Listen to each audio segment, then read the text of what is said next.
Хрватскиот министер за здравство Вили Берош е позитивен на COVID-19, објавено е од неговиот кабинет. Се наведува дека Берош е во стабилна здравствена состојба со лесна клиничка слика и дека ќе продолжи да извршува својата должност во изолација. Минатата недела Берош бил тестиран 2 пати и 2 пати резултатот бил негативен. Се претпоставува дека министерот се заразил во округот Вараждин минатата сабота.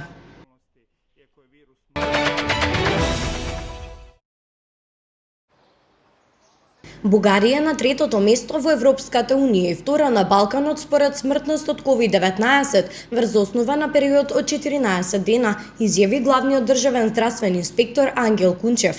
Нашата земја е на 13-тото место во Европската Унија според инциденцата на COVID-19, рече тој. Кунчев изрази лично мислење и истакна дека мора да се донесе многу дефинитивна одлука или усогласување со мерките сега или да се премине на многу построги. Другата опција е се повеќе болни и се повеќе изгубени животи, додаде Кунчев.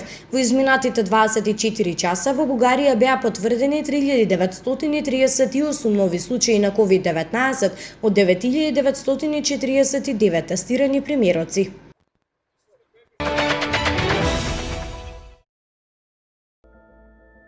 Едно од најстрогите епидемиолошки затворања во Австралија започна во четвртокот и ги запре речиси сите други активности, собирање на отворени простории, венчавки, погреби, дури и доставување храна, во обидите на властите да го сузбијат ширењето на коронавирусот. Претходно во средата супермаркетите биле преполни со луѓе кои се снабдувале со резерви од храна и други продукти. Јужна Австралија, која има околу 1,8 милиони жители, или речиси колку и Македонија, забележала 23 случаи на коронавирусот во последниот кластер. Во четвртокот немало нови потврдени случаи на коронаинфекцијата, а 3200 блиски контакти на заразените се ставени во карантин, соопшти на пресконференција Николас Париер, шефицата на јавното здравје на оваа австралиска сојузна држава.